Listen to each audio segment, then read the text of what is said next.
بسم اللہ الرحمن الرحیم نحمدہ ونصلی علی رسولہ الکریم اما بعد۔ جتنے دنیا میں آئے سب کا ایک ہی کام ہے، جینا ہے اور مرنا ہے، اور جو کچھ عمل کر رہے ہیں اس کا حساب دینا ہے۔ یہ ہر ایک کے ساتھ ہے، جینا ہے اور مرنا ہے، اور جو کچھ کرنا ہے اس کا حساب دینا ہے۔ رہ گئی خوشی اور غم کی بات، تو یہ زندگی کی ترتیب ہے۔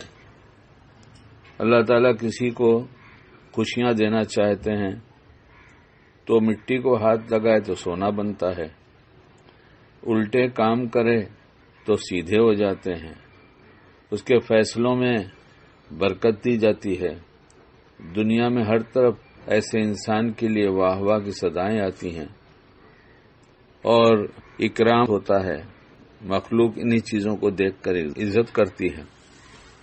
اور جب کسی کے حالات اللہ بدلتے ہیں تو دنیا میں مشکلات ہی مشکلات ہوتی ہیں، ہر طرف سے پریشانیاں، دایاں قدم اٹھائے تو پریشانی، بایاں قدم اٹھائے تو پریشانی، سونے کو ہاتھ لگائے تو وہ بھی مٹی، چلتے کام کو ہاتھ لگائے تو اٹک جائے، عزت کے لیے بہت کچھ سوچ سمجھ کر قدم اٹھائے تو بدنامی اور ذلت ملتی ہے، ہر طرف سے بری خبریں آتی ہیں، پریشانیاں اور مصیبتیں، بیماریاں گھیر لیتی ہیں۔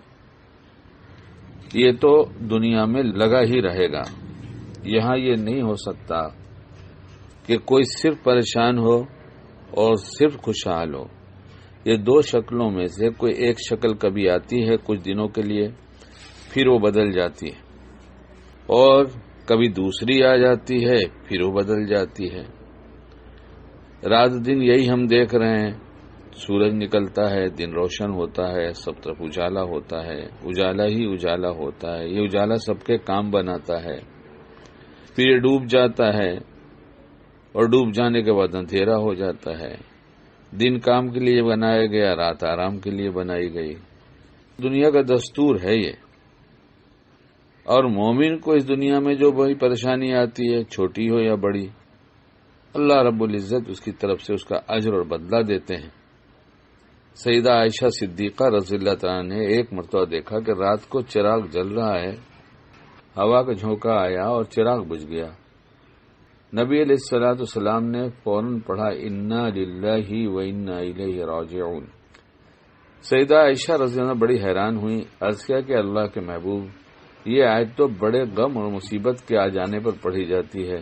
فرمایا عائشہ، مومن کے لیے اس کا چراغ بجھ جانا بھی ایک مصیبت ہے، اور اس چراغ کے بجھ جانے پر جو یہ آیت پڑھے گا اللہ رب العزت کی طرف سے اس پر بھی اجر ملے گا۔ جب گھر کا چراغ بجھ گیا اس پر صبر کرنے والے کو اجر ملتا ہے، تو جس کو کوئی اور اس سے بڑا غم آئے، تکلیف پہنچے، تو وہ کرے جو شریعت نے بتایا ہے۔ خوشیاں آئیں تو پھر بغاوت میں آگے نہ بڑھے، غیروں کے طور طریقے اپنے گھر پہ نہ لائے، اپنی تہذیب جو شریعت نے جو بتایا ہے اس کا نام تہذیب ہے، یعنی کس کام کو کیسے کیا جائے، بس یہ سنت ہی ساری تہذیب ہے۔ آداب و سنن جتنے ہیں یہ سب تہذیب ہے۔ اس کو چھوڑ کر اللہ کی نافرمانی میں نہ لگے کہ اب دنیا بہت بڑھ گئی تو اس لیے لوگوں کی نقل اتاریں گے، جو لوگ کرتے ہیں وہ ہم کریں گے، اس کے بجائے خوشحالی میں شریعت نے کیسے جینے کو کہا ہے۔ دھوکے میں لوگوں کی روش دیکھ کر اگر بدل گئے تو اب اس توبہ کر لیں کہ ہم نے غلط کر دیا، اس سے نکلتے ہیں، اور اگر پریشانی آ گئی تو پھر یہ سوچ لیں کہ اللہ مجھے اس پہ اجر دے گا، اور اس سے گناہ معاف ہوتے ہیں۔ تکلیف دور کرنے کے لیے انا للہ و انا الیہ راجعون کو پڑھنا ہے، اور اسے پڑھ کر ایک سکون ملتا ہے، کیونکہ اللہ کی طرف رجوع بندہ کرتا ہے تو سکون ہی سکون ہوتا ہے۔ اللہ ہم کو باعمل بنائے۔